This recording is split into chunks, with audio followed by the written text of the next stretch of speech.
This is Pulse of Africa, the face of Ethiopia, the voice of Africa.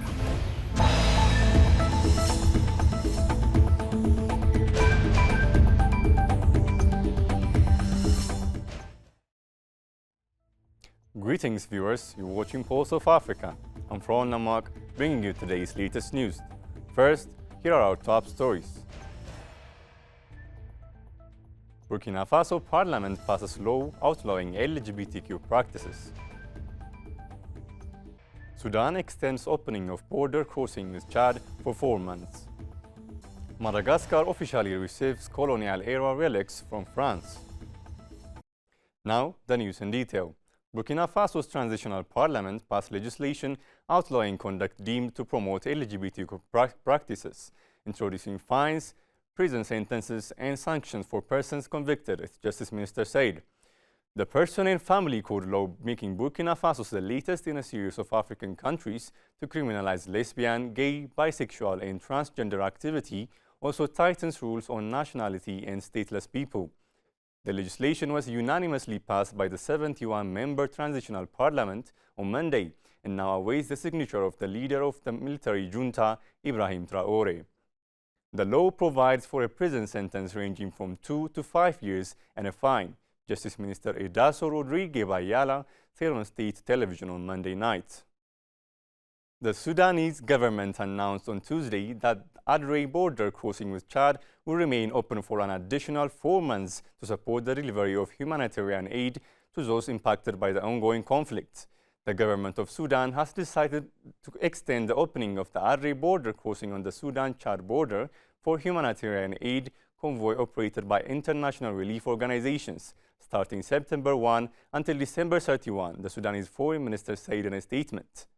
The Sudanese government called on countries and humanitarian organizations to provide the necessary aid to citizens and seized the opportunity of the extended opening to intensify efforts in addressing urgent needs in the region. The crossing is one of the most important land crossings in Western Sudan, linking Sudan and Chad. Namibia has launched nationwide community consultation on a draft national upstream local content policy to ensure citizens benefit directly from the country's emerging oil and gas sector. According to a statement issued by the presidency on Tuesday, the consultation, which started Monday in the coastal town of Lederetz, are scheduled to run until September 17 across all 14 regions of the country. Namibian government reaffirmed its commitment to skills development and job creation and the empowerment of local businesses. The draft policy aims to maximize Namibia's participation in the petroleum industry through training programs, local ownership, and supplier opportunities. An official ceremony was held on Tuesday in Antananarivo, the capital of Madagascar, to welcome the colonial-era relics returned by France. 3 skulls of the Sakalava ethnic group, one of which is believed to belong to King Toera, and the other 2 of his warriors were returned to Madagascar after 128 years in France. Today, we pay tribute to the heroes who sacrificed themselves for their country, and in particular to the courageous struggle led by King Toera in the Ambiki in August 1897 against French colonizers, said Madagascar's president Andry Rajoelina during the ceremony. While stressing that history cannot be forgotten, Rajoelina said the return of relics allows us to understand that the memory of those who fought for their country will never fade.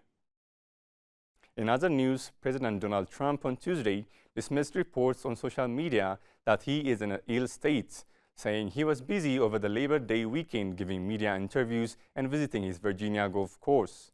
I was very active over the weekend, Trump told reporters in the Oval Office. Asked if he was aware of the reports, he called them fake. Speculations about his health swirled on the social media platform X over the weekend, with posts citing Trump's lack of public schedule late last week. Before Tuesday, Trump's last extended exchange with reporters came during a cabinet meeting a week earlier. The rejuvenation of the Chinese nation is unstoppable, said Chinese President Xi Jinping on Wednesday as the country marked the 80th anniversary of the victory of the Chinese People's War of Resistance. Xi made the remark while addressing a grand commemorative gathering held in Beijing. Xi said the commemoration is an occasion for us to remember history, honor fallen heroes, cherish peace, and create a better future. I pay high tribute to our veteran soldiers and comrades, patriots and officers who fought in the Chinese People's War of Resistance against aggression, and to the Chinese nationals from home and abroad who made important contribution to our victory, Xi said. Xi expressed his sincere gratitude to foreign governments and friends who supported and assisted the Chinese people in resisting aggression. The story of resurgent Ethiopia and burgeoning Africa is here, only on the Pulse of Africa channel. All the time, Pulse of Africa, the face of Ethiopia, the voice of Africa.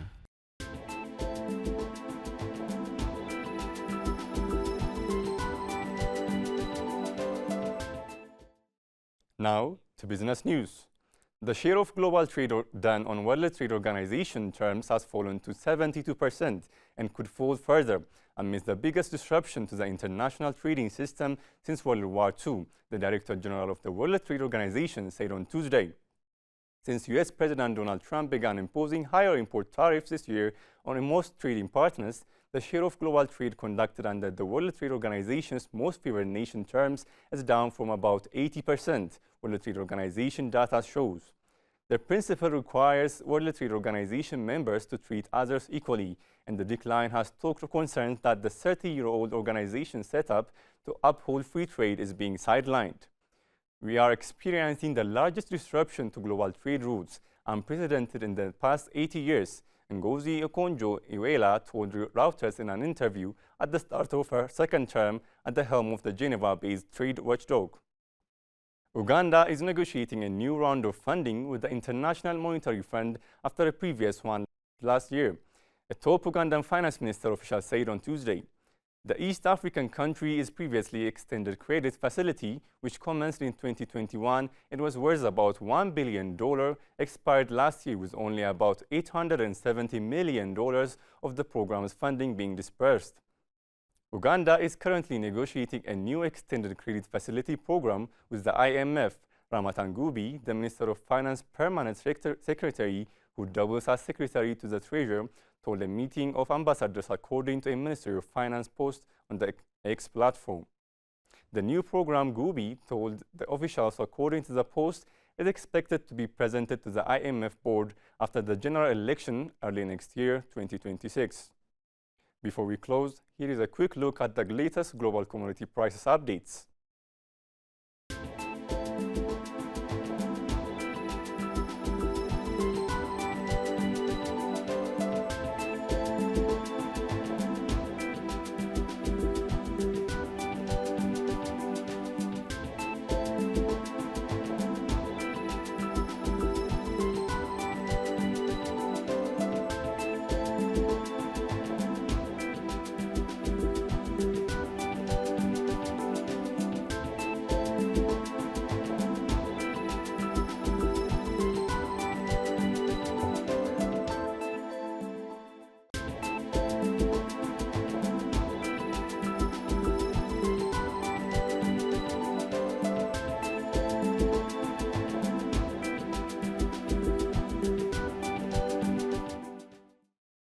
Next, let's take a look at the current weather forecast.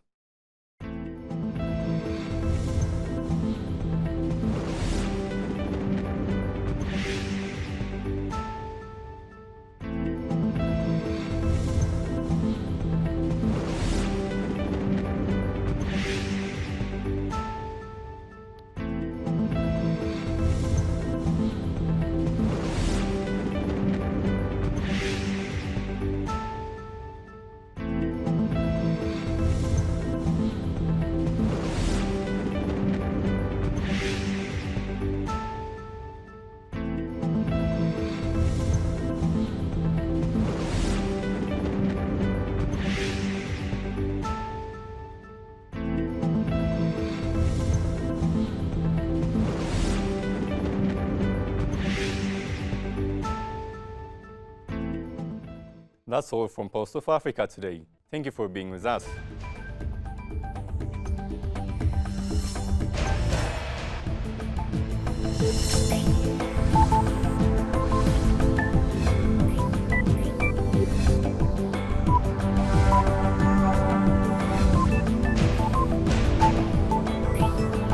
This is Pulse of Africa, the face of Ethiopia, the voice of Africa.